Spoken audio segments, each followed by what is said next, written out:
আসসালামু আলাইকুম। বেশ কিছুদিন আগে আমি আমার এই গাছটি নিয়ে একটা ভিডিও তৈরি করেছিলাম যে আমার এই গাছটা একেবারে হয়ে গিয়েছিল, মরে গিয়েছিল। তো আপনাদেরকে আমি দেখাচ্ছিলাম যে ভাঙা ডাল থেকেও কিভাবে জীবন এখানে আসার আলো জাগছে। তো যাই হোক, এই গাছটাতে আমি গত 1 মাস যাবৎ খুব ভালোভাবে পানি টানি দিচ্ছি এবং এর যত্ন করতেছি। আমি যেই জিনিসটা সবচেয়ে বেশি দেখলাম, মানুষ বলে না যে যতনে রতন মিলে, তারই একটা বাস্তব উদাহরণ হচ্ছে ভাই আমার এই গাছটা একেবারে মরেই গেছে। এই যে দেখেন, এখনো দেখেন, দেখেন এখনো পর্যন্ত দেখেন এই গাছটা ডাল, শুকনা ডাল, ঠিক আছে। তারপরও দেখেন এখানে কিন্তু গাছটা আবার জ্বালিয়েছে। এটা একটা মরিচ গাছ, নাগা মরিচ, অনেকে বলে বোম্বাই মরিচ, ঠিক আছে।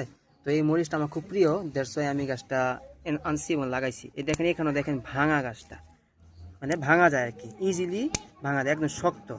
পানি দিতে দিতে এই গাছটা আবার জীবিত হয়েছে ইনশাল্লাহ, আল্লাহ তাআলার অশেষ রহমতে। তো এইটাই বললাম যে কোনো জিনিসের যখন আপনি যত্ন করবেন, জিনিসটা তখন আরও সুন্দর হবে। তো এই জন্য বললাম ভাই, যতনে রতন মিলে, সবাই যত্ন করুন। সেটা হোক মানুষ, হোক সেটা গাছগাছালি, সেটা যে কোনো কিছুই আপনি যত্ন করবেন, সেটা ভালো ফিডব্যাক আপনি অবশ্যই পাবেন।